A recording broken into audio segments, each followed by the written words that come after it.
launch him 80 You feet told in me the air. to boat flip him! I didn't tell you to launch him 78 I feet in flipped the him air. in the boat, didn't I? Send it to the moon. I sent it! You said boat flip him! Oh, yeah. Do you fish? No. You know, people who don't fish think that fishing is lazy or boring, but it is the complete opposite. There are 100 little decisions to be made, variables to be considered, and you're never quite sure what made the difference. Did I cast too high, too far to the left? Did I reel it in too slow or too fast? Is the lure too shiny or too dull? Do I stay here or should I go over there? And you know it's not luck, but you do not know by how much. Because I am never disappointed out here. Because I don't expect anything. Because anything is possible. I can be hopeful out here, even in failure. Because I know if I just go out there around that tree, it might be different. Something might be different. Something I do might make a difference. On my property, you didn't win in my yard. Wait. All of you. Daddy, chill. What the hell is even that? You're listening to Fishing the DMV with your host, Thomas Ahrens. Fishing the DMV is brought to you by Jake's Bait and Tackle, located in Winchester, Virginia. If that doesn't get you jacked up, I don't know what will.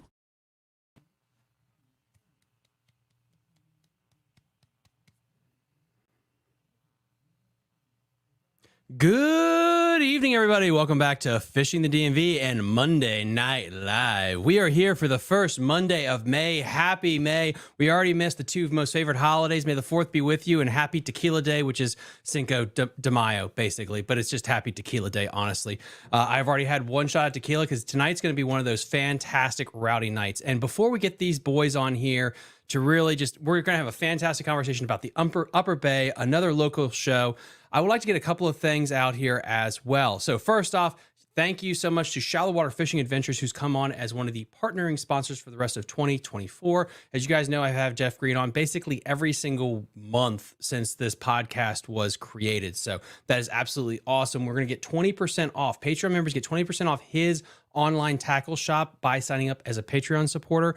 A lot of cool things coming down the pike. Also, huge shout out to Tiger Crankbaits and all the work that they do. And of course, Jake's Bait and Tackle.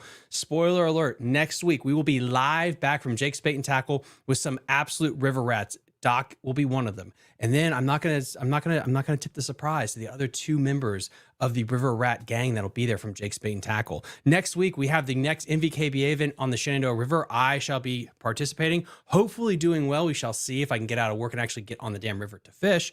So yeah, I think that's kind of, and then also our Patreon members for the photo contest, your gift cards will be coming out tomorrow. Okay. We were able to pick through, and I couldn't just pick 3 or 4. So I picked 7 winners this week. Screw it. It's just money. Who actually needs it? Because you guys had so many cool entries this month for the photo contest. We have a couple of other cool surprises that I will announce next Monday night, which will be May, whatever that is, but it'll be next Monday night.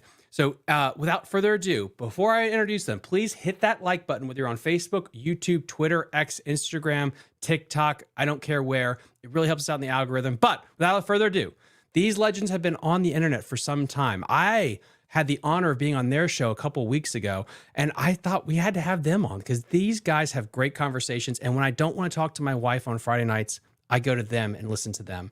So Bass and Beer Radio, guys, hey, thank you so much for coming on. Thank you for having us. Yeah, Tom. man. Appreciate it, man. Absolutely. We're excited to be back on. We're excited to be on your show instead of you coming on our show. This is awesome, man. The escape from the conversations from the wife. I take pride in being able to be that release for you. It is. It's just this little bit of escapism when you're in the car and you're like, I need this. You don't know how many lives and marriages you're saving right now. And that should be a t-shirt. Let's go. Absolutely. Cool beans. So before we get into kind of the shooting the shit for at least my audience, if you don't know these guys, I think we need a little bit of history of like who are you and how did this crazy thing become a thing? Oh man. So first off, I'm Tony. This is Chad. We've been fishing the same rivers and areas for a long time. I mean, I started tournament fishing in 2017, started my collegiate team at VMI when I was there. And then once I got back after graduation, we just kind of started fishing through a mutual friend. We kind of got tied in, started fishing around together. And one day Chad's like, what do you think about starting a podcast? I'm like, cool. When? He's like, tonight. I'm like, okay. So we set up a cell phone and a kitchen table, like on a stack of books or something, and just went and talked, and a bunch of people watched it and actually stayed on and listened, and they commented and they said, hey, man, that was cool. So we kind of kept doing it. It's been almost 3 years now. And, you know, we've had some awesome guests. We've had Denny Brower on twice. We've had David Fritz, Matt Herron, Keith Carson, and Mike Bucco. Number of really awesome guests. Matt Downs from Trick Tins. Can't forget him. We just recently had Andy Hauser from Team Marine on the show. Obviously, you from with Fishing the DMV, one of my favorite episodes because I felt like I learned so much.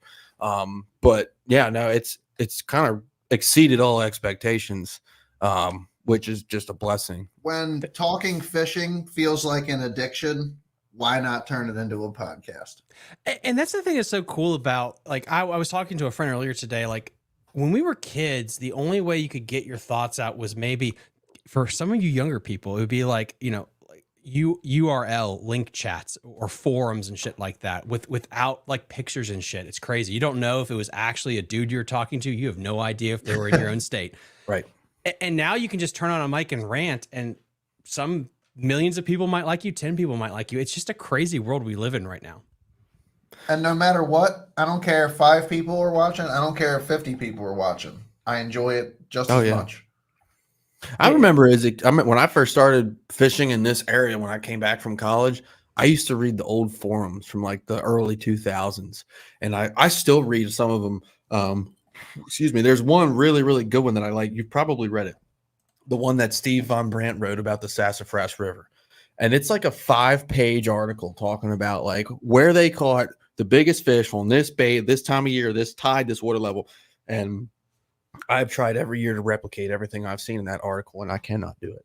But either way, like those old articles, old forums, man, that's like a lot. That stuff's so cool. And a lot of it is like this thing cycles. So that could be relevant again in a couple years. You know what I mean? So it's just knowledge. It really is. And then as always, guys, I put it in the thumbnail. I put it in the titling. I just got paid for the week or for the month. We're doing a prize giveaway show. Ask good questions in the comment section. You're going to win a prize. Again, I'll ask it, and we'll decide if it's worth getting a prize. You'll be getting something from Jake's Bait and Tackle or Tiger Crankbaits or Shallow Water Fishing Adventure. So start asking questions away. And we're gonna be getting into more topics here in a minute. But really, I want to kind of get into both of you. Like, what got you into fishing in the first place? You can take that first one. I got a pretty interesting story on that one. I used to race motocross when I was younger, and I broke my leg pretty bad. And I was I was on crutches, and one of my buddies I was friends with took me and he put me in front of a pond one day when my leg was wrapped up in a cast, and he handed me a fishing rod and he said, "Throw this." And I just started flicking this Senko worm into the pond, and I caught some fish, and I was like, all right, this is cool. Like I can get into this. I really didn't believe that a fish was going to eat this little soft plastic, because I was used to seeing people throw worms and stuff like that. And then, by the way, he was into swim baits at the time, so he was on the other side of the pond throwing like an 8-inch Huddleston, and I was like, there's nothing in here that's going to eat that. So that's kind of how I got into it. I broke my leg and got into something that was a little more less physical. It's still a physical sport, but it's not leg breaking. Yeah, right. I just like how you're just very chill. Like, yeah, anyway, I almost lost my leg. So we're going to talk about Huddleston baits here. It's like, yeah. 2 plates and like 19 screws. How did you break your leg? I hit a jump. It was probably like an 80-foot double up at Breezewood Proving Grounds back in the day, called the water jump. It was actually my first time at a big motocross track, and I came up short, and my frame just went straight to the dirt, and it crunched my leg. It took my bones and just went like this and just shattered them. Sounds like fun. So now we fish. Did you have the video, please? Like, that's how you're going to get famous. No, but the cool part was I kept racing after that, and I broke my other leg. And now we have this podcast. I want to call you Lieutenant Dan, but you still have your legs. But okay. I walk around like Lieutenant Dan with 2 fake legs. So I guess for me, I grew up fishing. I never exclusively bass fished, but I went to VMI to play baseball. Played baseball very competitively in high school in the summers. I mean, I can tell you, like there's very few Major League Baseball games I can watch today without knowing somebody that I could probably text on one of the teams and actually get a response within 24 hours. Just know a lot of guys that, I played ball with that are now really, really successful. So my end of my freshman year, I actually got cut from the team, going into the spring. So the end of my fall semester, I got cut from baseball. It was the whole reason I went to VMI. If you know anything about VMI, it's not an easy place to be. No.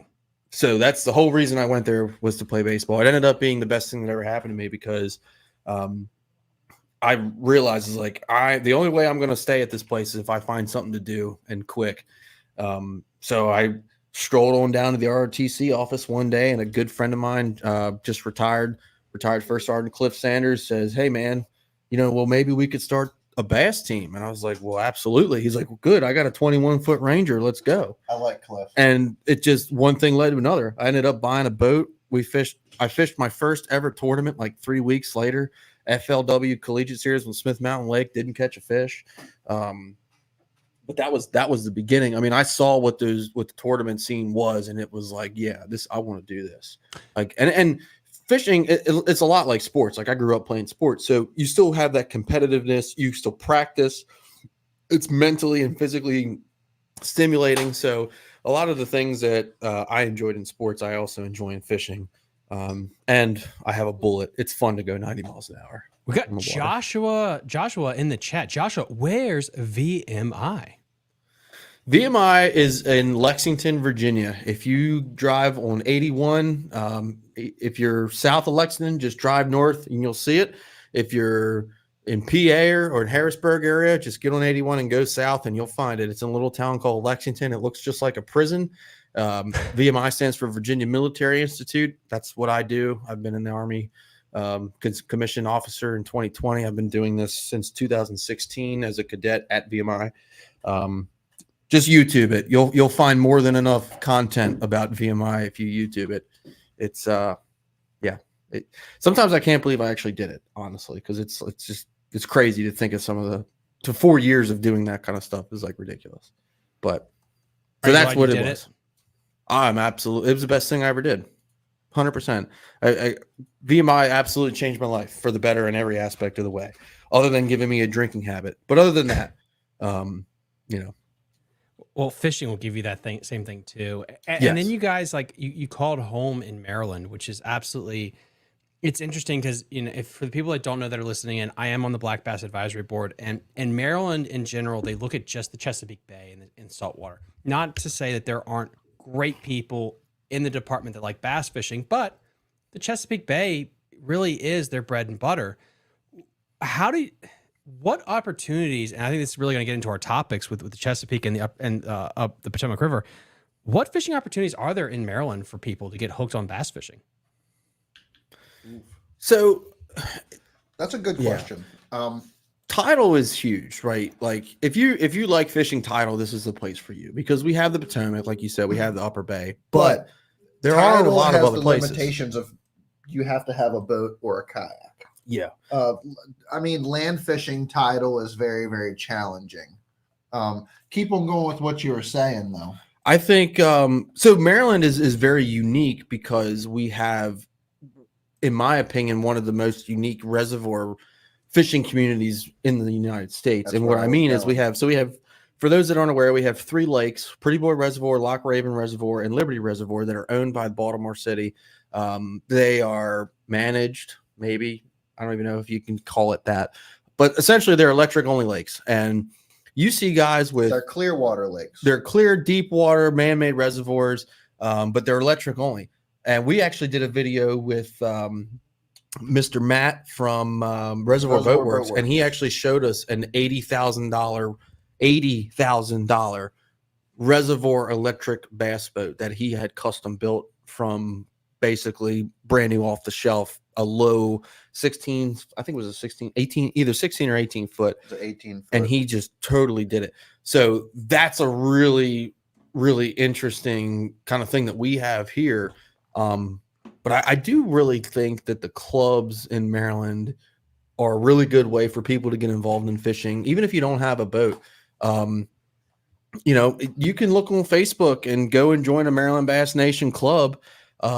As a co-angler, you don't need a boat. Someone will take you out. That's how you learn. I wish I would have did that. You know, I didn't do that when I first started. I probably would have been a lot better. USA Kayak Fishing says he drove past VMI and he felt like he was driving through a prison. I wish I could have driven through it and not stayed there for 4 years. But yes, I agree with you. Because that's, yes. That made me laugh.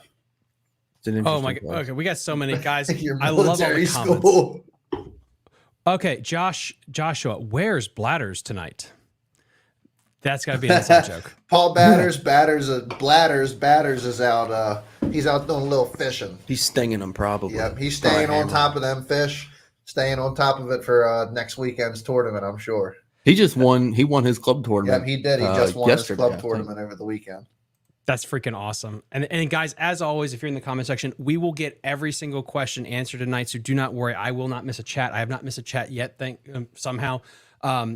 Drop them comments, boys. Yeah. Just pump out the comments. We'll get to them here. But we still got to finish with the intro. So comment section, I apologize. But the question I had for you that we mentioned on the show that you invited me to, you have 3 really cool reservoirs, and it's such a weird, they're not private, but they are. You can launch a boat, but you can't. There's a culture 100% that's developed around those lakes, 100%. But do you think that hurts getting people hooked on fishing when you don't at least have one of them that's like, you can at least put your big motor up and just use whatever bass boat you have? I think a lot of these reservoirs are actually a gateway into getting more into fishing because when I first got into fishing, it was actually walking the bank at Loch Raven Reservoir with swim baits. And after my leg healed, obviously, it was walking the bank at Loch Raven Reservoir with swim baits and casting and catching fish. And then trying to figure out what the next best thing was once I got a kayak, and I had that for about 2 weeks and hated that and got rid of it. And then just Why'd decided you hate kayak fishing? Dude, it's so I could not. First, I didn't have a trolling motor or anything. I was just paddling around. I could not position the kayak right. It just was a whole mess. There goes 50% of your potential audience in the future. Kayak fishing is chaotic. I put the bare minimum into my kayak. Some of these guys have kayaks as much as my bass boat is. That fair. That is a fair point. And that's like the thing about this industry right now that's insane is you look at boats where, again, I don't know how many people use this example, but Icon came out with that $140,000 behemoth. It's unbelievable, isn't it? And there was that one at the Bassmaster Classic that had effing night vision. Like, what the hell? Like, it had night. Google. If you're in the comment section, don't believe me, Google it. Do Icon boat with night vision. It'll come up. They put night vision on this thing so you could run at night. But you have that, and now you look at kayaks, and some professional kayak anglers, it's $15,000 to $20,000 for a kayak. $15,000 to $20,000. What the hell is going on with this industry right now? Yeah, and you know what? It's unbelievable. It's insane. It's definitely a trend over the past. Well, since COVID, essentially. Kayak fishing has just gone through the roof, in my opinion. I went from fishing the GP and seeing. I've never seen a kayaker back in the pond. Never saw one back in the pond until COVID happened, and then all of a sudden, like every turn I come around, like I have to think about kayakers a lot now because there is a lot of people out there, and it's great. I think it's great that there's a lot of people out there fishing, but please stay out of the boat channels. That's 100%. We got Joshua here again. Kyle Hall dumped his Icon on 301 down here at the last year's Toyota. Did you see those pictures? Did you see imagine? those? Could It you was imagine? unbelievable. See him. I'm visualizing that if it was me, I would be throwing up. Like, So Such a beautiful boat, not only too. that like green colored boat he has So, is gorgeous. I have issues with this on a lot of levels, but not only like what killed me is like the next day he was like joking. He like made a video about how to strap down your boat. I'm like, wasn't your boat just on the road? Like, I get it was probably a joke, but it's like, dude, you have more in one boat than most people will ever have in like 4 boats in their lifetime. So Insane. Yeah, and the comment's absolutely correct. He just didn't strap the boat down. That's why it came off. If I had $130,000 bass boat, dude, I would probably have it wrapped in bubble wrap every time it went down the road. Like, it's unbelievable. How do you not strap it down? I mean, I get it, things happen, but like, that's what you do every single day. You know what I mean? I'm not. The best of us will become complacent at times and forget to do what we should do. I don't care what level you're on. That's the best logic, but the optics is always what is a problem. And I think that's the biggest problem with professional fishing right now is the fact that when you have 15 graphs on the front of your boat, when the boat costs $100,000, you are in the stratosphere of professional golf and probably like equestrian sports like the Kentucky Derby of like you're rich white people. Like you're not the regular folk anymore. Yeah. And no, I completely agree with you. 100%. Like, and I don't know what fishing can do about that, honestly. And again, it sucks. And then we got Shane in the kind of howdy folks late to the party. No, you're good, dude. I decided, huge shout out to SB Fishing. He told me like I need to start these shows a little bit later in the summertime as we got daylight more. And so we're just starting at 8:00 now, just so we can get people in from the water and what have you on a Monday night. My strain of thought was gone there. But anyway, with something that I don't talk enough about, and I don't think any of us do, honestly, in my region of the country, is the Upper Bay. And we got to talk about it a little bit on your show. We've talked about it on the Black Bass Advisory Board. There's a lot of fishing opportunity there. But when I was in college, that was about the time Aaron Martin won on the Chesapeake Bay. And then you had a massive fish kill that nuked a portion of it. So, so there were two of them. There was two fish kills. So the first one, so Aaron Martin's in 2015 won the Elite Series on Middle River. So Middle River is I guess what we would consider a middle bay, not really upper bay. You can argue that, but essentially for the folks that are watching, the upper bay, what I consider the upper bay is the big fishbowl on the map, the Susquehanna, the Northeast River, and probably the Sassafras. Everything below that is what most guys consider middle bay, because below pretty much Middle River, it's very difficult to catch any serious stringers of bass. And it's difficult in Middle River, but below Middle River, it's exceptionally difficult.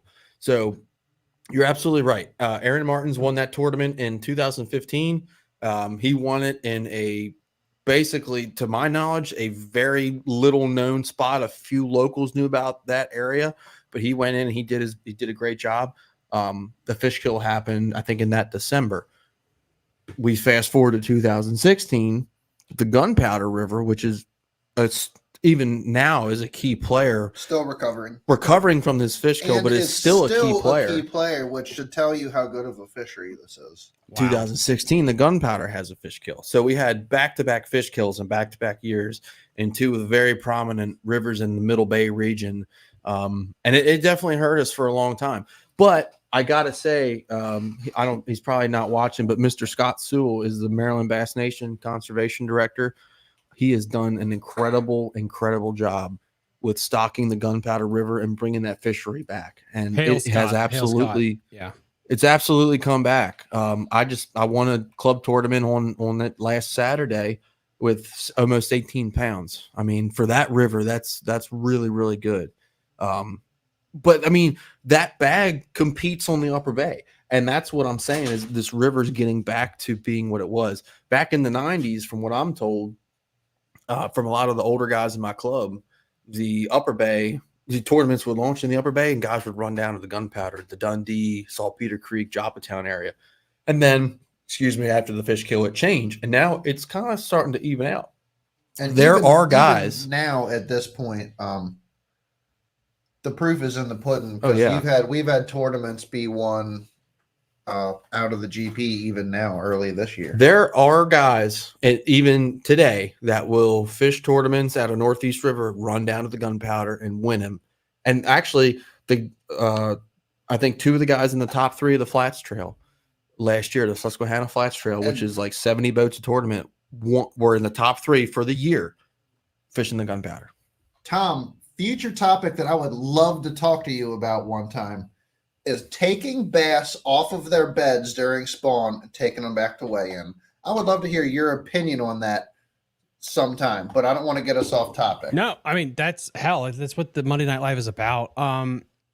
It's a long form conversation, and which is what this platform is made for, because I really think it depends on where are we talking. Are we talking Smith Mountain Lake? Are we talking a tidal fishery? Are we talking smallmouth? Because all that depends. If you are on Lake Erie, you can murder those fish because they're so retarded where they will keep going. You drop them back in the water and they'll eat again immediately. Mm-hmm. If you're talking Smith, probably doesn't have a big effect and it'll be okay. They can go wherever they want. If there's no saltwater intrusion, it's not predominantly smallmouth. If you're talking the tidal bay where, yeah, if you're pulling a fish from the sassafras, depending on how much salt it is, yeah, you probably just decimated that place, especially during the spawn. Right. But then again, it gets to the fact that look at Pennsylvania where they're like, hey, listen, we're going to just outlaw tournaments from April to June. Okay. It's like, all right. And then they're going to come and fish here. Like that. But and that's the issue that comes. Yes. But then they come and fish here. But then they say, okay, it's outlawed from April to June. Okay, listen, hot water kills them. So now we want to ban it from June to September. And before you know it, you're Pennsylvania where you can't fish tournaments from April until September and half your year is gone. My issue is when it becomes a law, where does it stop? Right. And that's scary to me because I know, like, being on the board, that's how they think. And if it was you had to pick one or the other, that's one thing. But as soon as you give them the spawn, then they're going to look at the mortality rates of summer tournaments and, it's too hot. Now we got to get rid of this. And then before you know it, you won't have tournaments from April to September. Right. And that's what I'm afraid of. Perfect world, we just all agree not to have tournaments then. Like, that would be the kumbaya bullshit, or it's catch, away, release. But I can't. You're very right. Depending on geographically where you are, if it's like a lake, because you've heard obviously about maybe down there in Virginia, the bass called, well, not the bass called Dottie. They called that SB Fishing caught that fish. It was like a 9-pound bass down there, and it's been caught 3. Oh, Simple Jack. Yeah, we call him Simple Jack. He's been caught like 10 times. He's been really caught, stupid. and it's a 9-pound bass that's been brought back from the same spot to a weigh-in so many times, and he's just survives, and he keeps going back to the same exact spot.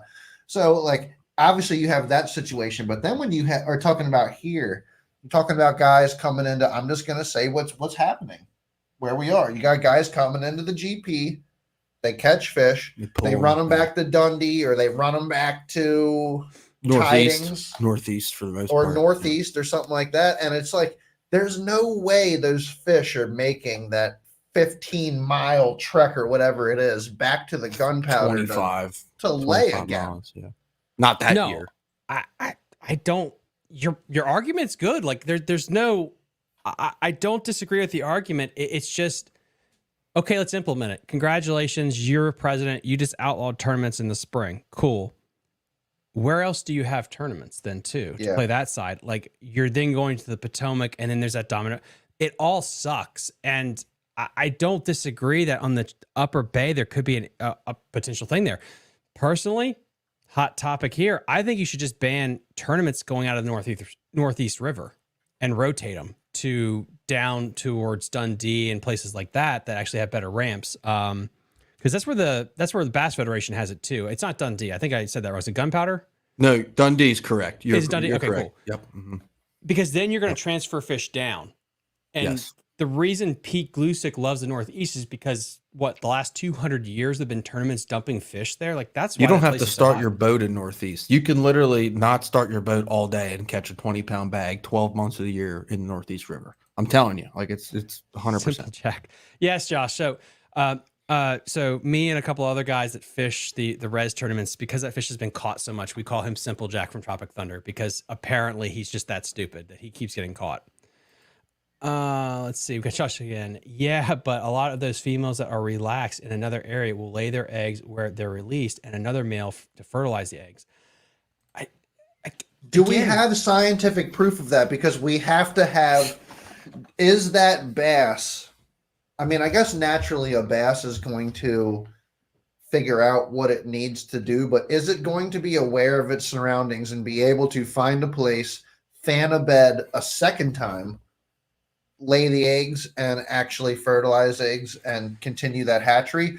Or is that fish that you just pulled off the bed that's about to spawn, is that spawn pretty much wasted? Well, the other big part of that too is habitat. And especially on the Upper Bay and the Potomac River, when you have these cyclical cycles of aquatic vegetation, which, not to pivot off, we're going to come back to what you said. You told me before the show, the grass is banging right now. It's really good, which means Topped out. Yeah. Mhm. we should see an uptick in fish quality in the next couple of years if it keeps going. Yeah. And that's important too. Like, yes, I agree that, do we have data on this stuff? Like, so based on the studies that I have seen, and you can go to Bassmaster, if you go to Bassmaster on Facebook, they have a lot of these articles there where it's like a 20% mortality rate, but for spawn. And if they had to pick, they would rather ban tournaments in the summer versus the spawn, because in theory, you don't hurt the population on a lake. This was done on a lake, by the way. You don't hurt the population during a spawn on a lake as bad as tournaments in July when your live well gets up to 80 degrees. There's a higher mortality rate then. So, but again, that was, I think, chat help me. I think it was Lake Fork that study was done on. So it's a lake, way more spawning habitat than the Upper Bay. Was it Lake Fork or was it Toho? Maybe it was Toho. It was Texas. Let's just say that. It was Toho or Fork. Yeah. But that's not tidal. That's not the Upper Bay where you have these certain spawning flats. So, yeah. And then David Smith in the chat here, fish spawn on days there aren't tournaments, so it doesn't hurt the population. Ask Ogenkurt about the science. Like, and again, it's like, yeah, like I don't, I think the Potomac is even a bad example because the Potomac fishes like a grassy lake in a lot of sense. There's so much spawning habitat, I think, compared to the Upper Bay. Someone in the comment section could argue otherwise, of course. What's interesting about the Bay, though, is there's so many more fish kills on the Bay, generally speaking, than like the Potomac. Do you guys know why?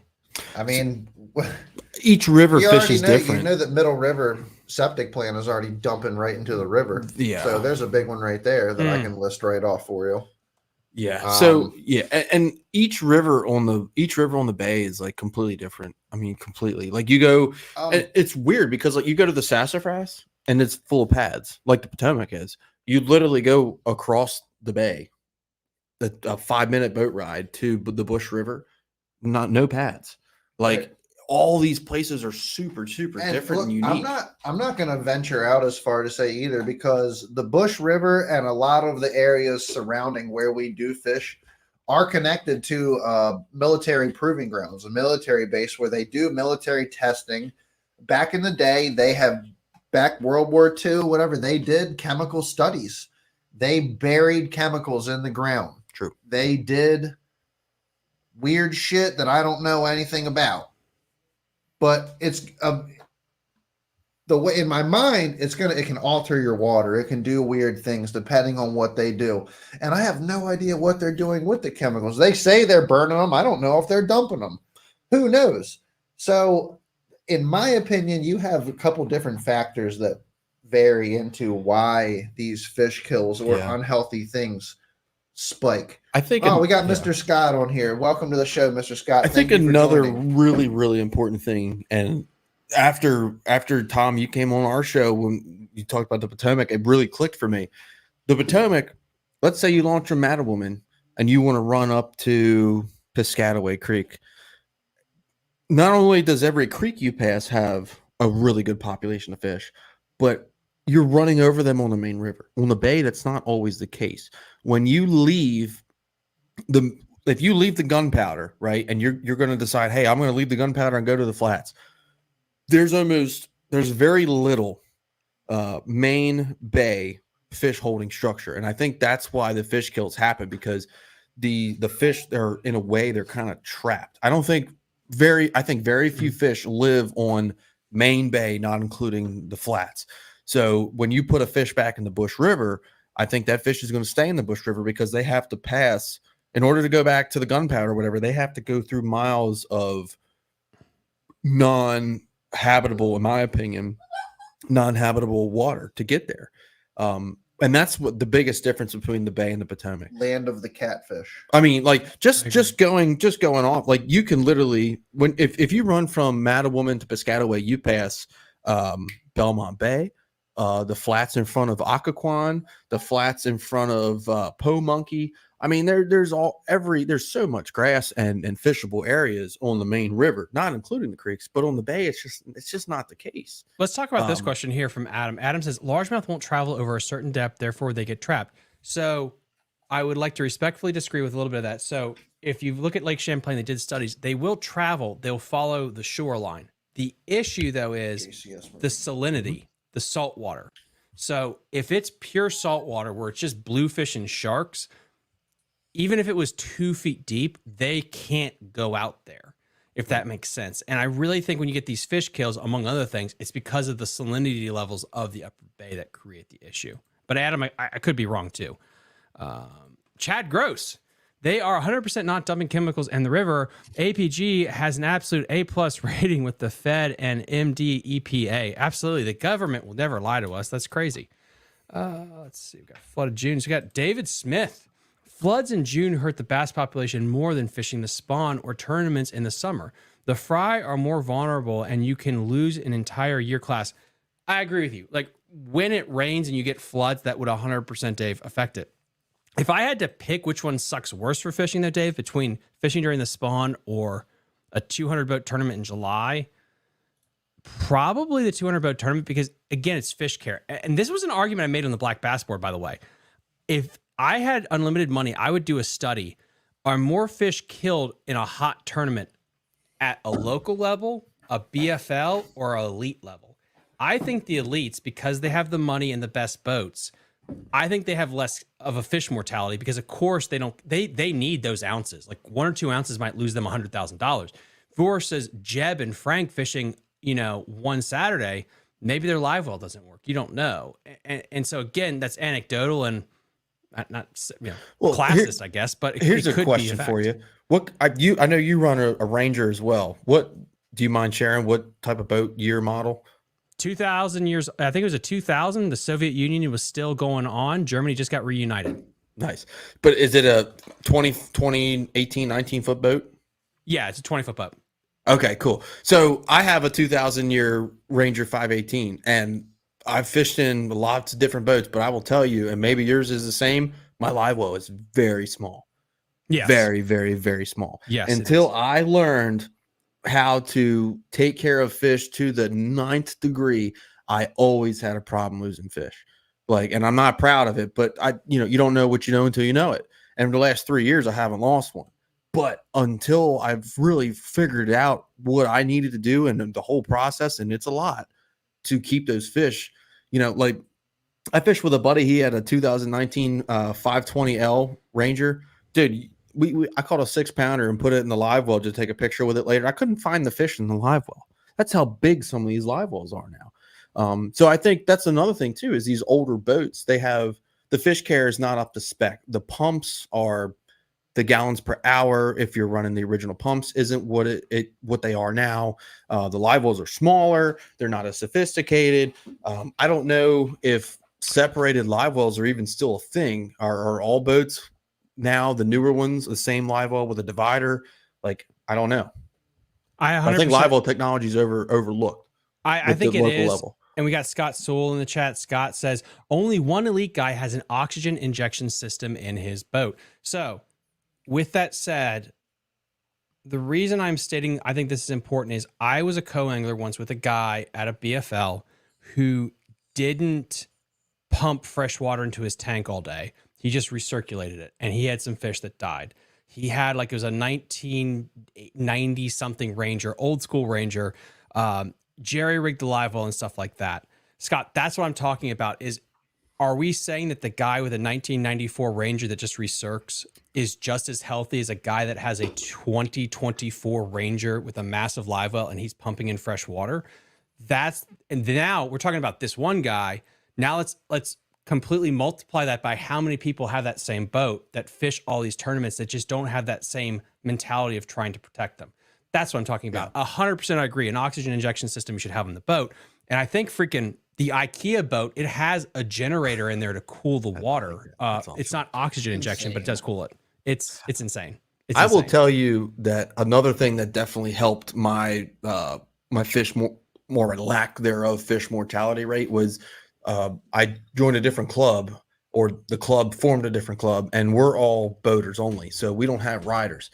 Because I have that divided live well, I specifically remember the last time I lost a fish was in a team an angler co-angler tournament, and both of us were allowed 5 fish. We each had our limit by 7:30 in the morning. And my rider was like, "Man, this is awesome." I said, "Not really. We got it's August, dude. We got 10 fish we got to keep alive for the next 7.5 hours." And I had ice jugs, I had fresh water pumping all day. I lost 1 fish, he lost 1 fish, and I always feel bad when I lose a fish, but it's like with these older boats, dude, and these angler co-angler tournaments, you got 10 fish in basically a bowl. Like it's not good. And you know how it is. When you lose one, you start to lose other ones. So that's just my soapbox. Miles says G Juice frozen water bottle recirc. I'm telling you, when you take these fish in the summer and you throw them in a not even a cooler sized live well, it just doesn't do well for them. And I completely agree. So like you were saying, it's where do you draw the line on banning tournaments on this subject? Because you could do it for the spawn. You could do it for the summer. I would say go to 3 fish in July, August, September, 3 fish. I think 3 fish is pretty reasonable as well.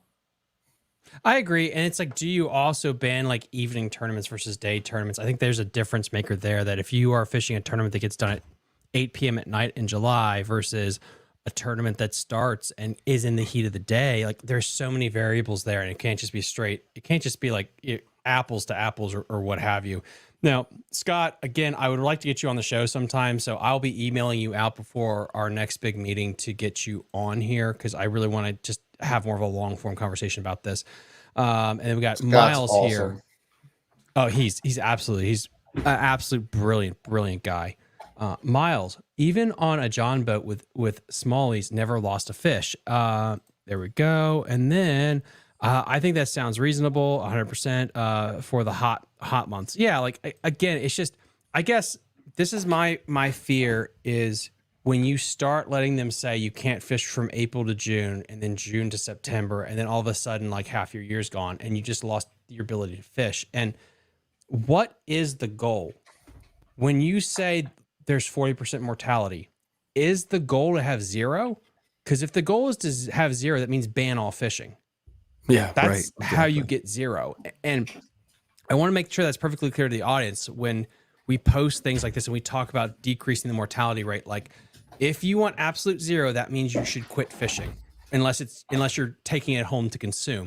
So if that's not the case, which I don't think it is, what are we comfortable with losing so we can still have a sport?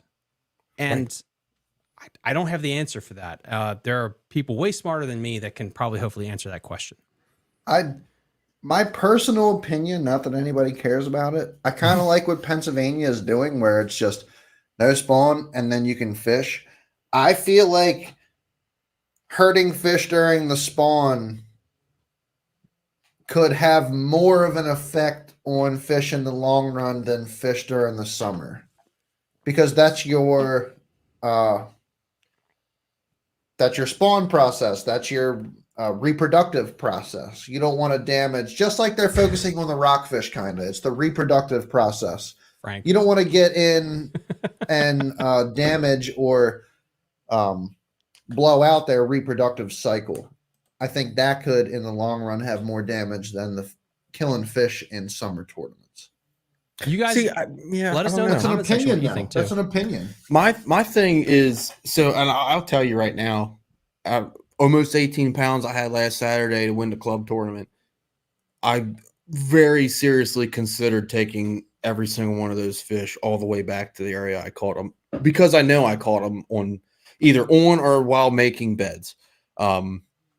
So, I get both sides of it. I definitely think, I agree with you. I've never seen a fish killed in any tournament. And I keep the records for my club so I could show you. I've never seen a fish killed during those spring months or the fall months. It's always that late June through early September is when you start seeing dead fish.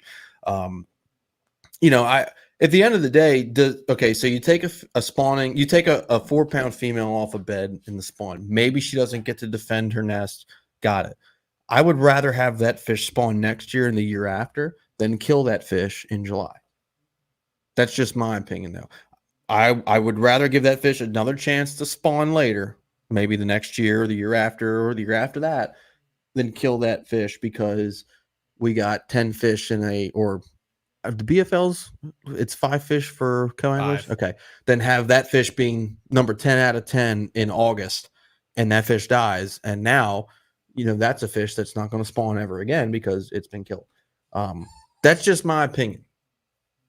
Yeah. And again, guys, listen in the comment section. I mean, there's no right or wrong answer to this debate. I think you can kind of pull me either way on this, but getting to more of the fun part of the show, which is just pure fishing right now. Where is the bay in its cycle? Is it pre-spawn, spawn, or post-spawn, or a little bit of all? It's heavy spawn, man. Heavy. And it's early. It's one of the earliest I've ever seen. Really? Yeah. So when it really clicked for me, I went out. I was doing some pre-fishing for my tournament on the 27th. I had an area that I knew there were fish. I didn't really mess with it. I found some stuff that was similar to see if I could pattern something that would be prevalent where I wanted to fish. I went back to my place on Saltpeter Creek, and on my boat ramp, I threw a bunch of old broken up center blocks just to have a good boat ramp. Because, getting a permit's ridiculous. You can't put cement on the stuff that I had just put down a couple months ago. There's a fish sitting on a bed. I'm like, ain't no way. So I pitch a white fluke to it, catch it. It's a male.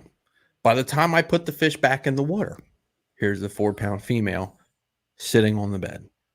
And this was a week before the tournament. I didn't even cast at her because I didn't want to mess with it. But they were spawning heavy last weekend in April. I'm very confident that they're going to be spawning heavy. I think the spawn's going to be over in the next, probably 4 to 5 weeks. Obviously, you'll have a couple. There's always some fish that spawn in June. But I think this next full moon, I think we've already had a really more fish than people think are spawning right now, in my opinion. Interesting. And so we got this is from the guys that fish the reservoir tournaments on Occoquan Reservoir. John Boat Derbs, you can't weigh in dead fish. It is super, super rare that they die because of how well they take care of them. It does still happen on occasion. So that is interesting. And they also use massive coolers on their boats instead of a live well. So I wonder if some of those coolers, it gets back to your argument there, are the coolers bigger than some of these old school live wells that you're using? Yeah. Interesting stuff. So guys, let us know your thoughts there. When it comes to your techniques right now for these spawning fish, is it reaction based or is it kind of like the Potomac where you're basically just dragging and hoping? I'm flicking out. Honestly, I'm going around to my spots that I know they're spawning at, and I like flipping a Cinco or a jig and just kind of letting that thing soak in the area. And that's kind of my preferred. I've always kind of fished the spawn that way. If I'm not throwing a Cinco or a bait of that sort, I'll try to get a reaction bite out of throwing a larger bait across the bed or something like that, a glide bait. I've had a lot of glide bait reactions of fish coming off beds because you're pulling a glide bait or a big paddle tail across the bed. That is a cool little piece of information. I didn't even think about using a glide baits. Are so weird where you're finding such weird ass places that you can throw it and have success. Yeah. That people won't think about. Are you guys most confident fishing grass spawn? Or are you fishing hard cover? Hard cover, 100%. 100%. Why? 100%. I feel it's more predictable. And that's what I ended up putting I'm going to close that door, sorry. The grass? Yeah, that's what I put together last Saturday is I realized that I was bed fishing without seeing fish on the bed. I went through the area that I knew I had fish on, and I didn't catch them the first go around. I went through it again, and I just slowed down to the point where it was almost hateful. Grass isn't always topped off right now. Sometimes grass at this time of the year is hard to find. Well, the thing of it is too. So finding the Yeah. grass, pinpointing where these beds are on the grass, and is a little bit harder. Where I can easily just go and use side scan and find these gravel rock banks and whatnot, and kind of tell where a good environment or a good transition point is for a bed over fishing grass. That's my opinion. What I would say is it doesn't matter where you're fishing. Let's say you're in the Potomac, you're in Aquia. If you go into a marina, where do you think the fish are going to spawn? Or maybe you've already fished half the marina. Okay, I've caught all the fish in halfway out of the dock, halfway out of these docks, right? You can go to those next docks and go to the halfway point, throw your bait, and just soak it, and just don't even move it, because you know there should be a bed there. And we all know how if you can see them, how do you fish, right? If you can see the fish on the bed, what do? You put your bait there, you just let it sit, and you shake it just a very, very little bit. You don't fish like you would in the summer where you're presentation. It's a numbers game, right? That bed fishing game is different. You're presenting that bait on that fish so many times. And I feel like when in tidal water, it's harder because you're gambling where you think that bed is. Yeah. Right. I think this bed is right in this little pocket in these docks, and I'm going to put my whatever bait I'm throwing there, and I'm going to soak it. Unless you're using live scope or something of that nature. That helps too. I didn't personally. I kind of wish I would have once I figured out where the fish were just to see it. But I got to the point where I had to throw my bait in, and it was just don't move it. Like, it was crazy. And then it was literally don't move it. And it was just, oh, there's one. Set the hook. And that's an interesting crazy question, because, and then guys, in the comment section, please let me know if you have a fishing question here that we can kind of get an answer for these guys. How much area are you covering in a spawn type deal versus a regular day out on the water? Me personally, a lot less, actually, now that I think about it. Ask the question one more time. I was mentally not present for the question. So basically, this time of year on the Potomac or the Upper Bay, when they're spawning, it's 100% they're spawning. Are you basically picking, like you said, a marina? Let's go. The marina is a great example. And you're like, well, this is the marina I'm fishing today because I just hit a pylon, and you sit and wait. Or like, is that kind of your strategy? I think a lot of it's based on experience. I find that on the bay, fish will spawn in the same class of fish. Maybe it's the same fish. Maybe it probably is. They spawn in the same They places. will spawn in the same They areas. spawn in the same places. It's finding where they spawn over and over again. So a lot of times, yeah, I know they're going to spawn here, but am I pitching my worm back there at the right time? Are they back there yet? Are they gone? Don't leave them to find them. That's really what it comes down to. But if I will go somewhere and spend an hour in that particular area and I don't even get a nibble or anything, from what I think I'm doing, I'm turning around and I'm going to go do something else, because if they're not pushed back in this area, they're probably out in another area. So for me, when I fish the GP and I go back into the marina and I spend an hour and a half back there and I don't get a bite or anything, I'm going out and I'm going out into the reeds. I'm going back into the swamps or whatever you want to call it back there. And I'm going to go try to find fish in another pattern or fashion. I think it's, for me personally, I feel like the spawn concentrates a lot of fish. If you're driving around Friday night and you're looking for a place to go and you drive by 3 bars and 2 out of the 3 have a bunch of cars parked in front and 1 out of the 3 doesn't, you're probably going to go to one of the 2. So for me in the spawn, when I find some fish, I have caught spawning fish in grass. I don't prefer it because they spread out a lot more. But once you catch one of the class of fish that you want, it's pick it apart. And then you for me, usually find, okay, this is like the pattern within the pattern. I go in the marina and they're on the farthest piling out spawning, or they're on the whatever, maybe it's a transition in the retaining wall. You could go into a marina on anywhere on the Upper Bay and you'll have a metal retaining wall, and then it goes to wood, or it goes from wood to concrete, and that's where the fish want to spawn. or maybe everywhere there's a drainage pipe on the wall, fish are spawning. You find these little patterns that hold fish consistently, and you can just maximize. I mean, it gets to the point in the spawn where you can just call your shot. Like I go into anywhere, maybe it's a stretch of laydowns. Okay, there's going to be fish on this laydown. It's a guarantee. I feel like with grass, that's not the case. Grass is a lot harder to pattern. I mean, for whatever time, and in the summer too, it's the same way. Like you could be catching grass in 3.2 feet of water all day. You go to 3 feet, you don't catch them. Yeah, and we're talking tide, so it changes. I agree. And that kind of, well, I mean, this is how Brandon says, how do you all like to target tidal spawning fish? And then he says baits as well. Well, Brandon, I feel like they answered your first part pretty damn well. I like spatter dock or pads for that same reason, because it's like a hard, it's grass, but it's hard. That's weird. It's like it's an object you can go to. You can punch it. It's very efficient. It's a reaction. You can get a reaction bite, and you can just drop and move, drop and move. There's so many people on the Potomac that will fish grass and they're successful, but Jesus God, it is a slow grind. You're not joking. It is. It sucks. It really does. You can go all day and not get a bite, and then have 25 pounds in an hour. I mean, like mentally, I'm not there. Like I'm just not.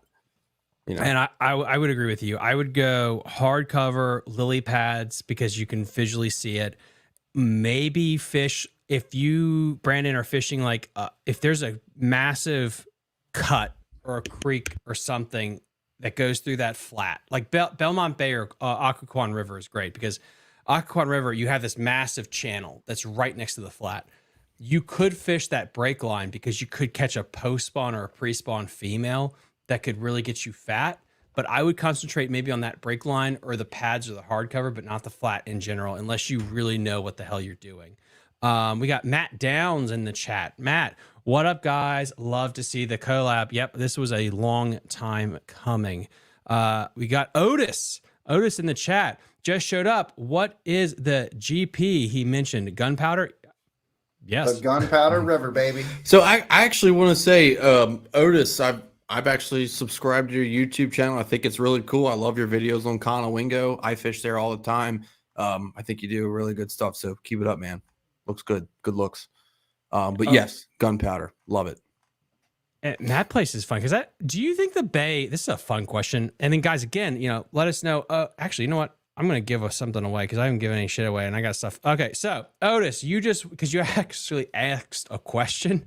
Otis, you just want a gift card to Jake's Bait and Tackle. Please message me on Instagram, email me, or reach out to me on Facebook and you'll win a gift card.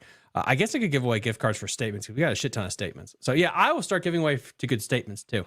Cool. What was my thought? I had a thought. Oh, so the bay, does it fish small or does it fish large? Because when we think about it, it's like small. 500,000 acres, the whole bay. It's massive. So when I flew to it's concentrated because everybody knows where the family holes are in a way. So it's kind of like, in my opinion, it's huge. But they're either here, they're there, they're there, they're there, they're there. I agree. And I think the Potomac fish is bigger. The bay, like Chad said, the bay is interesting because a lot of guys that run down to the Gunpowder, right, in any tournament fishing out of the Northeast, there's a good chance they're going to one of three to four spots in the whole river, right? The Potomac's not really that way. I feel like the bay, you can travel as much as the Potomac, but you're going to pass a lot more, if that makes sense. Like, for example, we talk about the Sassafras River. I don't know a lot about the Sassafras River, but I know a lot of guys in the Sassafras River catch them in Turner's Creek, right? Everyone knows if you can read forums, if you can read Facebook posts, you probably have a good shot at catching fish in Turner's Creek in the spring. That being said, I would agree that I think the rivers south of the flats are very, very concentrated and they fish small, which is why you go fish the upper bay and you are on a grass flat with 50 of your best friends, which I can't stand personally. But and then another good question would be really, If you are new to the Upper Bay, what would you consider the community creeks? So example is, I think every major creek on the Potomac is community creek, Mattawoman, Belmont Bay. Like you can look on a map. Is it that way that you have all these community creeks, or is it just the Northeast? So I will tell you that it's a great question that you asked. The Potomac and the flats fish that way. If you do that stuff up on the, because Conowingo, I know it's not the bay, but it's a lot of guys fish up there. If you do that stuff on Conowingo, you're gonna have to explain yourself at the ramp. The gunpowder is getting to that. With the Thursday nighters, it's a lot. There's a lot of people, but The gunpowder is incredibly overfished, in my opinion. Yeah, at this point. if you have a parking lot of boats anywhere other than the flats, And then someone's going gonna to say the parking lot of something. kayakers that are behind them now. yeah. Well, I mean, someone's going to say something like I love the flats. I think the flats is great, but I love it. I don't like fishing it, especially on the weekend, because there's boats everywhere. Like, it's not fun. You know what I mean? And we've all done it. I mean, you see it. You go out, and the same on the Potomac. One guy's sitting there whacking them on an orange chatterbait. Guess what? Everyone else starts doing. They all start throwing it's like monkey see, monkey do out there, and I'm not a huge fan of it. And then we got Shane Flynn's question: how much research on social media do you do before you go out there and fish a tournament in the Upper Bay? None, because most of it's a lie. I promise you. I swear to God, these guys are out there lying. Google Maps is your friend. I'm telling you. That's about it. Do your Google Map research. You got the Northeast, you got the Susquehanna, you got Swan Creek, you got Pond Creek. Pond Creek's a little bit smaller. You got the Sassafras, which if you really want to white knuckle it from Northeast, going to the Sassafras would be a religious experience depending on the weather. Gunpowder, which is, and this is something that's important. If you're launching from the Northeast, you have to understand the drive. We followed Aaron Martin's day 2 to the Middle River. Jesus God.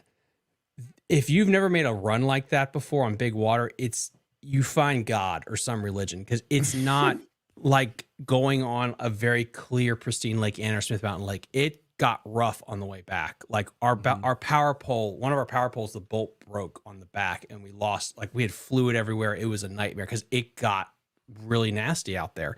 So I would say a lot of these places, you also have to factor in, like, are you willing to make that run? And is it worth it financially? Because you'll probably beat the shit out of your boat, depending on what your insurance is. And can you actually win? Gunpowder is kind of in that weird, like, gray area where you still could probably make the run, and it's not miserable necessarily. But yeah, like, it really is tight. It really is tight. The first time I ever made the run, I was fishing the state qualifying tournament in 2018. The gentleman I had, I'm still friends with to this day. He actually got second in the tournament off the back of my boat, which wasn't the best part of the memory. But he texted me. He's like, "Hey, are we doing the run? I kind of have a bad back. I'm game for anything. Just try not to kill me." And I'm like, "Yeah, no problem. We're going to run." And I speared 3 waves on the way up. I got hit in the face with a speared wave, and it broke my sunglasses on my face. So you're absolutely right. When we had the collegiate tournament come to the Bush River in 2019, I fished it, and a bunch of my buddies from Radford were up here. I let them stay at my place. It was a great time. And they made the run, and they were like, "Dude, that is hard," because they're used to Smith Mountain Lake. They're like, "Dude, that is crazy." And I'm like, it's pretty much a normal Saturday. And it wasn't even bad. It was like 5 mile an hour winds, normal 2.5, 3 foot rollers out there once you get in the main bay. They're like, "Do you guys always run like this?" I'm like, "No." Because you're absolutely right. You beat the hell out of your boat. In a club tournament, it's not worth burning $100 of gas to win 120. And Shane, that's a really good point to people that have never fished the bay before. And that's why also I think the Northeast continues to get that habitual, like, that name for itself. You just stay in the Northeast, go to the flats, maybe run in the Susquehanna, depending on the type of year. You can catch some smallmouth, stuff like that. I don't know when you'd really have to make that run off the flats and down, unless it is big money or AOI or some shit like that that's on the line. Because, yeah, dude, like, it's all up there. It really is. Yeah, like, I can't. When I fished my college regional championship back when FLW had regional championships, we spent a month on that sucker, hitting every creek at every tide to figure it out. And what we came away with after fishing almost every damn creek in that thing was, we got to stay close because we don't know what the weather will do. If we make a game plan in the sassafras and then we get effed because the weather sucks, we are screwed. And so You're absolutely right. That's what we did. Is like, I think we found some good fish in Pond Creek. I think it was Still Pond Creek. Still Pond. Yep. Mm-hmm. Yep. Still Pond. And then that was as far as we were willing to go because it did get rough. And then we had a bad wind that was blowing straight up the dick into the Susquehanna. And then we rode up the Susquehanna because that's our other spot. And that was blown out. Survived in Northeast, made it to day 2. The wind changed. And guess what? Everyone that was on the flats were screwed because that place is a bowl and the wind was bad both days. It was a fall event. It was like late September. Oh, that's even worse. Yeah. That's tough up there that time of year anyway. Yeah. It's crazy, but that's a really good question, boss. And then we had a couple more. Where was that other question we had? Connor Main, you just won a gift card to Shallow Water Fishing Adventures. Connor says, how do you pick out good docks on tidal water? Connor, that's a really good question. I saw Connor's question earlier, and I really like that question as well. And I honestly kind of sat here and I thought about it for a second, and I was like, And I think a lot of it really has to do when you're finding good docks. You need to take your time on your sonar, on your side scan. If you don't already, I really think taking the time to sit on the boat and scan, find that hard structure, find those laydowns, find the gravel as opposed to the big rocks, or where that gravel transitions to a sand bottom. I think that using your sonar is a very key to finding what docks are holding fish, and or honestly, if you have any of the updated sonar, 360, even some of like the live imaging in the side view or whatever it's perspective called, mode. the perspective mode. Very good way to find productive beds. The question we were asked is, what is a good way to find good docks to fish? And my answer was, use your sonar, use your side scan, find the good structure. A lot of it is identifying the right depth, the right time of year. Most of the time, the shallowest part of the dock, it can be great, but it usually isn't consistent because what happens on low tide, sometimes that can be out of the water. So you want to find the most consistent. If you fish 100, you can fish 100 docks in a day. If you fish 100 docks in a day, count what piling number you caught fish on and make note of the depth.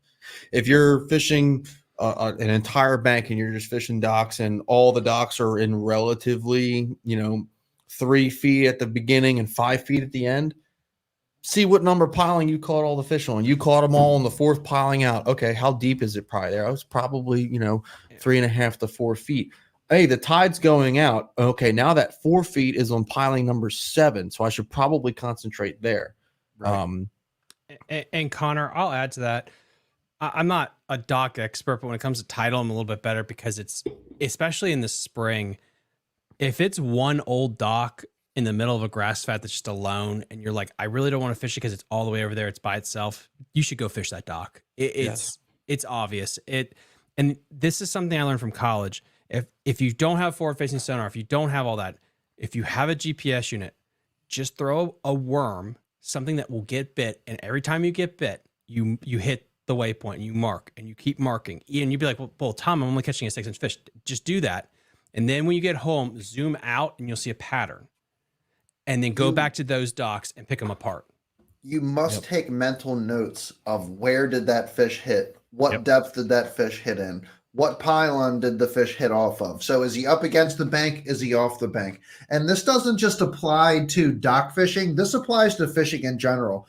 When you're fishing ledges, when you're fishing contours or anything, or when you're out fishing, even a log, a lay down, excuse me. Bless you. What you need to be paying attention at about what depth that fish is eating at, because a lot of times they're going to be in the same areas. So not only do you need to pay attention, obviously, to the cadence of whatever you're throwing, but where the fish is hitting that. If you start at the shore and you don't get bit on the shore and you pull that thing out 15 feet off the shore and you get whacked, You should take a mental note of that. And we got Shane Flint. This is a good question. I'm going to add to it. What's your favorite bait to fish on a dock? Shane, you know, I don't think you've ever won a gift card. I know you're not going to hurt for one, but if you want one, I'll give you one to Jake's Bait and Tackle. I want to add to that high tide versus low tide baits. Ooh. I Jig. I do not care about the tide. Ooh. I don't care about He's the got tide. such a different opinion. I on don't this. care about the tide. He and really does. I really don't. So let me answer this. The answer to this question is easy. It's a jig. That's all. That's all you need. If you want to fish docks all day and you want to catch the biggest 5 fish you've ever caught fishing docks, just fish a jig. A shaky head, a Senko worm, a jig. He's absolutely right. That's all you need. I mean, you could get cute and skip a chatterbait under the docks and do that kind of thing Or if a you really 10-inch want glide to. bait. Maybe. I like doing that. That's fun. The jig. You can swim it. You pick a do. If you want to learn how to fish docks, pick a do everything jig. The G-Man balling out or the Buckeye. The Matt is Heron balling out flipping jig from Pick- Dirty Jigs. Sure. Pick whatever your favorite jig is that can do a little bit of everything and just go fish docks and figure out, okay, do I need to skip it? Do I need to drag it? Excuse me. Do I need Do to a little swim it? FBD. Just fish boat docks. But no, seriously, that's I'm telling you, just if you want to catch big fish on docks, fish a jig, glue it in your hands, and just go and figure it out. You might not catch a lot of fish, but you will usually catch the right ones. And absolutely, I definitely like a outgoing tide. Oh yeah, I don't we're gonna care get about to that the tide. question. B Cal, we're gonna get to this question in a minute. What I love everything you said. The one thing I'll add to that is if you're fishing a tournament or you're fishing on a low tide when you have more separation underneath the dock, I go with the drop shot because if you are on the Potomac at least and your boat 87th to hit that dock, you can get a drop shot underneath a low tide dock very easily and you can keep it there and work it. And so I feel like a lot of times I'll get bit that way. If I don't feel like there's a lot of boat pressure and I'm not the 10th person to hit that dock, I will usually go with a jig first or a shaky head, generally speaking. But again, if I'm in Mattawoman or Belmont Bay and it's 200 boats, I personally feel like everyone else is throwing it and I lose confidence in my ability to fish it effectively. Slow working a shaky head and slow working a wacky is a good way to get snagged up and blow out your spot just about every time. I know It's just a fact. It's just a fact. It's true, but a shaky head on the Potomac River for some reason has won so much money, and so is a drop shot. I don't know why. I mean, even when Justin Lucas won up at that stupid dock in DC, like I don't fish down here. Don't see a lot of finesse stuff for some reason. And they react to it. Mm-hmm. And where was that question? Oh, there it is. So B Cal Jr., you just won a gift card to Jake's Bait and Tackle. Rather, falling, rising water, or docks? Go. I don't care. And I'm out. I'm like the only guy, I swear, that just doesn't care about the tide around here. But so and here's what my opinion It's on really tide. weird, to be honest. I don't think fish move a lot. People argue with me all the time. I don't Big think the weirdo. fish move a lot. I think they position based on the tide. I think you can catch just as many fish. I've had days where I've caught fish on slack tide. I've had days I've caught fish on high tide. I've had days I caught fish on low tide. I think the external conditions matter just as much as the tide. If you have a super, super low tide, it matters more than a regular low I'm tide. here to tell you, if I go out and it's slack tide, I'm eating a sandwich. No, I catch my biggest fish on slack tide. Promise. If you are fishing grass versus hardcover, there is a difference. If you're fishing a hardcover, yes. and I think this is where it's important for people that have never, and this is where it's like, if you are a tidal rat, your opinion is so much more like higher math than 101 guy. So What's the bait doing? Yeah. So here's the 101 thing. So guys, if you're listening, you've never fished tide before. If you're fishing a hardcover spot, that might just be a high tide place because it's in the water then. Mm-hmm. Grass, generally speaking, the fish might move 3 inches because it's like a little deeper versus some docks that post is no longer there. So there are, in theory, high tide spots, but generally speaking, those are hardcover objects that you'll find. Pohick and Piscataway. There's places I know I can go if it's a super high tide during a tournament. There are rocks and shit that'll be in the water they'll be on. But in 2 hours, it won't be there anymore. Grass usually doesn't have that issue. You can catch them throughout the tide cycle. Now, if you have a deep, like a dock that's super long, it doesn't matter. Like, you're right. Like, they're going to be somewhere on that damn dock throughout the tide cycle. But we're getting really like nerdy with tidal fishing there, I think. You mentioned something though that's important. And this is, I mentioned this on my Patreon only member dump about tidal fishing. When you see the water move, shit's going to happen. They like a little current. And do not trust your GPS unit or anything else like that. Look down at the water. If it says the water's moving and it's not, the bite's going to be a little bit harder. But if you look down and you just see just a little bit of movement like that, just for some reason, man, it just turns them on and you're going to get a flurry. And the wind. The wind is also another huge factor that I think, and this may be a point that you have, because wind always creates water movement. Sure. Yeah. No matter whether it's slack or not. Yeah. Wind will always create water movement.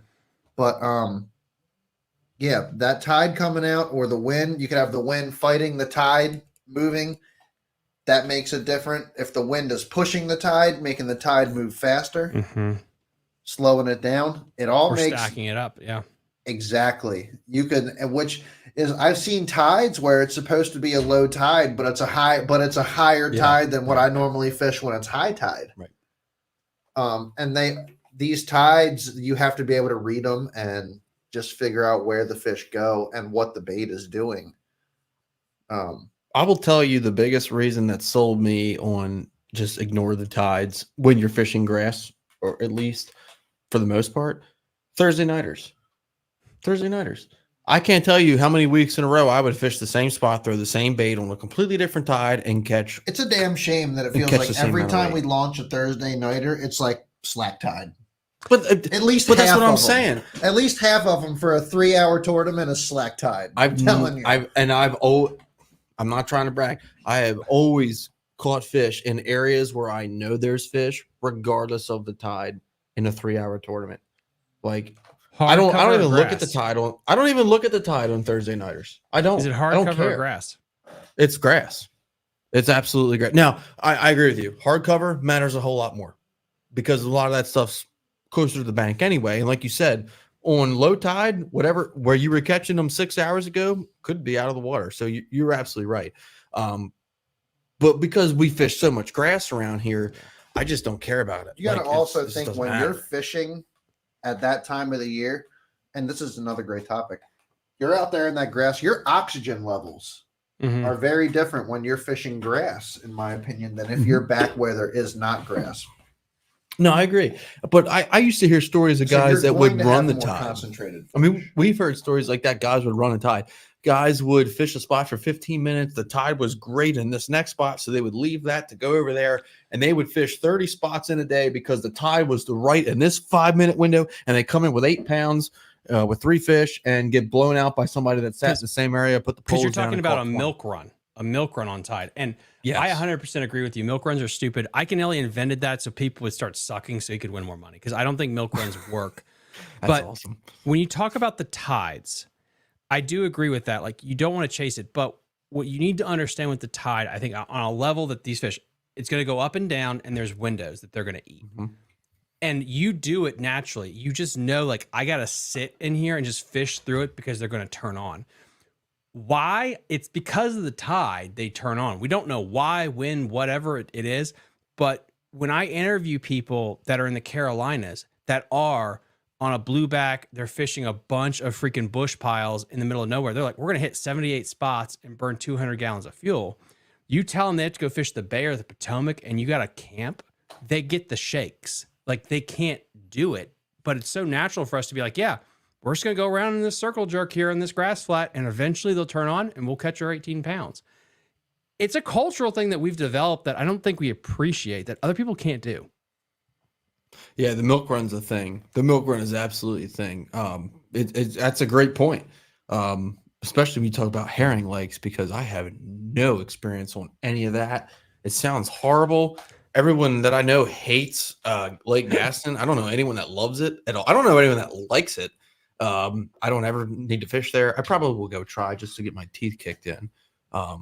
But yeah, the milk run, man, not a thing. Now I will say for smallmouth, I'll do it a little bit, but that's based on water level. Conowingo is kind of its own beast. Yeah. I think for smallmouth, it's a little bit more realistic. But yeah, I like 200. Yeah, dude, I know guys in my club that do that, and I can't get behind it. One thing we haven't talked about here, and we got one more question before we switch out, because I want to talk about Conowingo a little bit more. It's like, how does the Nico rig do out there? I've caught a bunch of fish scoping with it. So It's a great bait out here. Just throw it in the grass. It's a great bait out here. There you go. I don't throw wacky rig Senkos anymore. I basically take my wacky rig and put a nail weight in it and throw it in the grass. Okay, and so just let me ask bomb you, it out there. And how effective is the nail weight in the wacky, and how often are you replacing the nail weights and or the wacky? I'm replacing the like wacky more Nico often rig, because the fish but shake it off. without like, there's got to be a better way to do the nail weight because I feel like I keep losing them. Get smaller nail weights. Small 1/32 ounce. Yeah. 1/16 at the most. All you're looking for is for that bait super to glue. drop straight. That's really all you want. I mean, sometimes you're looking for a different rate of fall. Yeah, but I think the bait dropping straight is better in the grass because a regular wacky rig is going to get stuck. A smaller, straight, slender profile is just going to right through the grass. I think that's what the key is.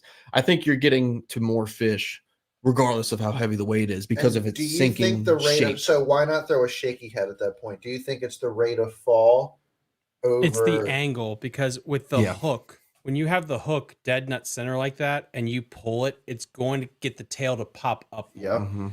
If I personally now fish Nico rig more like a Demiki rig, and I'll put the weight. I fish that weird Japanese one that has that little extra nub that you can put the hook on. And so I'll put the nail weight dead nut center of that thing. So when it falls, it's falling center, not on the angle. So it's basically like a weighted wacky worm. But then when you shake that rod tip, you get that nice pulsating action right in front of their nose versus a Demiki rig. Because you have that hook through the whole bait, you're only getting the tip of it to move. So you get way more action out of it. And if you guys don't know, for listening in chat, there's a lot of people doing that to win big money now, is using a Nico or a wacky worm instead of a Demiki rig for their scope and stuff. Big time. Nico is huge right now. It's big. It's real big. Oh, Adam, I forgot. You just want a gift card to Jake's Bait and Tackle, and he just said super glue, the nail weight. Yes, that's a really good tactic to keep that sucker in there as well. So Adam's about to wrap my bullet.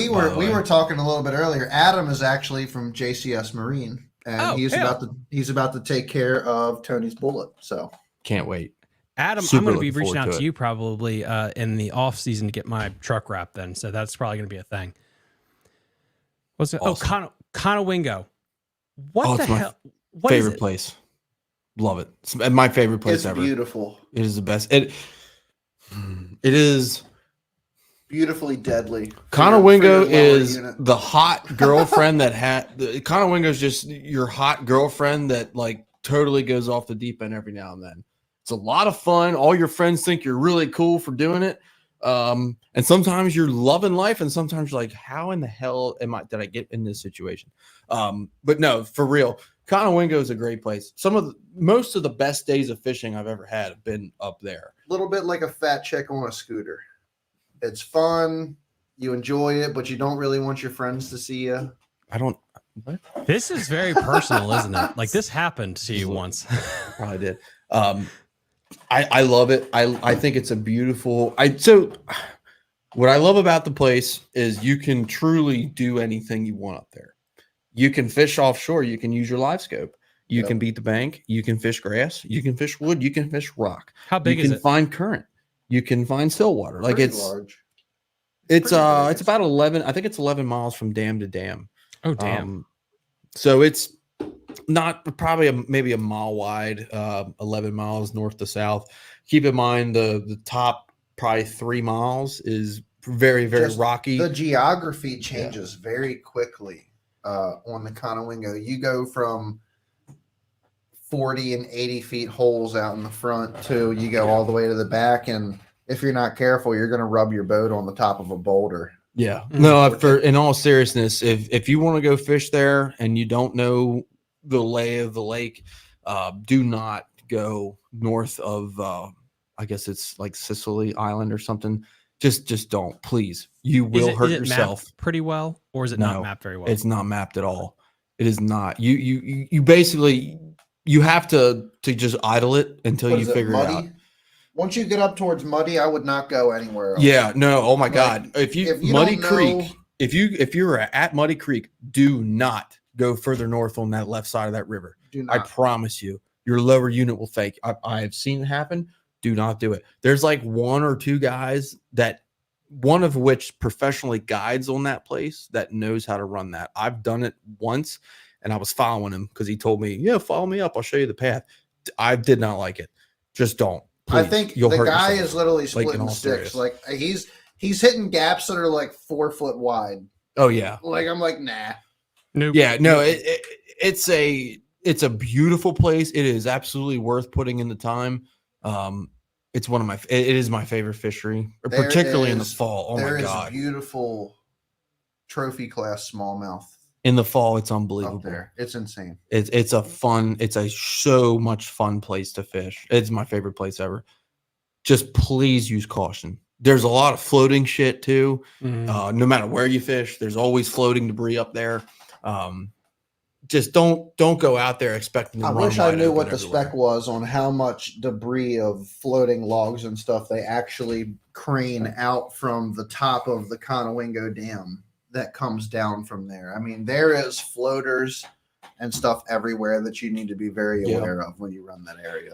Conowingo is basically tidal. You just don't know when the tide's coming in or going out. Mm-hmm. That's the other thing. Man-made tide. The water comes up and down randomly. I mean, not randomly. You can look at the schedule, but there's no pattern. You know, they decide when the water's getting higher. They decide when it's getting lower, and the fish are very responsive to that. Very responsive to it. So, If they're not doing anything, that water's not moving, you might as well not go fish. Interesting. but super awesome place. I love it. It's my favorite place. I try to fish it as much as I can, especially in the fall. Once October hits, I will not fish anywhere else. Like, Really? I won't go anywhere. That is the place I fish. Wow. All right. Well, then I'm definitely gonna be making a trip up there this fall. Hit us up, man. Yeah. No. Yeah, it's a date. We'll make that work this fall. I mean, guys, I really can't thank you enough for coming on. Who's your guest this week? If you guys don't know, you have a show every Friday night. I mean, just give everyone that's listening the pitch. This Friday, we're just hanging out. I think it's another Pissing into the Wind episode. We are working on a very special guest coming up. We don't have a confirmation date. I'm not going to drop a name. He's won the Bassmaster Classic twice. He's won the Bassmaster Classic twice in a row. Oh, So I'll let you guys think about that for a minute. But yeah, we're working on that and some other people. I'm actually, I need to reach out to Oliver Nye and see it. Oliver said he was down to come on the show. I need to set up a date with him. And it's always fun to have some of our returning guests, man. I would love to. We've talked to David Fritz recently. David Fritz said he would love to come back on the show. He's currently busy with a couple other things, so we're setting up another date for him to come back on. And David Fritz was one of my favorite episodes as a person that absolutely loves to just throw crankbaits. Yeah. Oh, yeah. David Fritz was the man. It was great to have David on. And I learned that I was basically doing everything wrong the whole time. Yeah. I think everybody learned that. Yeah. David would be a fantastic guest. And guys, again, if you haven't, go subscribe to them. They're on YouTube. They're on Facebook. Yeah, I mean, is there anything else that you have coming up that we can help promote and just get the word out on? Man, we'd love to have you come back on the show. Yeah. No, I mean, dude, I'm These are always great. available. So I feel much like I fun. was a science episode. I feel like I was watching like through the wormhole when you were on our show. I can't tell. Chad will say it. I can't tell you how many times I have quoted some of the things or the points that you made when you came on our show, particularly with fish relocation and stocking. Man, that was one of I just learned so much. I really did, and that was a really, really awesome experience just for me personally. I think you getting hooked up with Scott would make an excellent show. I think you and Scott would make a great show, and you should reach out to him. I'll definitely reach out to Scott and try to make sure that that happens for you. Yes, Scott, you are on the list. I need to get you on. There's going to be a new board member that I guess president of the Black Bass Association. I think his role goes in July. I'm not allowed to say that yet, but I got him I got to reach out to. No, I mean, I thank you a lot. I try to balance the science with the fun fishing stuff because I feel like it can get boring just doing the science stuff, but I really appreciate it, guys. It was a lot of fun. I definitely want to come back on any night that you want to have me, since I basically never leave the studio. We got so many dedication, brother. That's awesome. Feel you there, Scott Bowers, Rick Clunn, or Kevin Van Dam. Neither. man. You already know they're on the list. They are on the list, but it's I neither. would love to have Rick Clunn come on here. I would have Rick Clunn over Kevin Van Dam, honestly. I would have Rick. You know, Clunn that's over- a tough one. That's a tough one. I'm gonna pick both. I want both of them on the show. Just the stories. I mean, he just fished his 500th tournament. You could just have an episode of just talking. Just give us stories, Rick. Oh my Right. Oh my goodness. God. Yeah. You know, last comment for I have to say, if I could pick one person that I just think would make the most fun interview, I'm getting Matt Robertson on here. That would be Yes. wild. That would be awesome. I'm Yeah, getting for Matt sure. Robertson on. That would be insane. Would love Matt- to have Matt on. Matt Robertson would absolutely be freaking awesome. Baby. Yeah, I mean, awesome stuff. Guys, we're going to have you back on again. Absolutely. Please, as always, guys, link in the episode description. It's already linked right now. As always, this is going to be re-uploaded tomorrow morning as a podcast episode. It'll be on Apple Podcasts, Spotify, iHeartRadio, Amazon Music, the whole shebang. On Wednesday, we have the guy that just won the Kerr Lake Piedmont BFL division, Jonathan Crossland. That episode's going to upload on Wednesday. Like and subscribe to the channel. It really helps out in the algorithm. If you'd like to, go check us out on Patreon. Our main goal is once we hit 600 Patreon subscribers, we can start a nonprofit to supplementally stock all the fisheries in Maryland and Virginia. Please check us out there. Like and subscribe, and we'll see you guys next time on Fishing the DMV. Bye. You're listening to Fishing the DMV with your hosts, Thomas Ahrens and Jared Mounts. Fishing the DMV is brought to you by Jake's Bait and Tackle.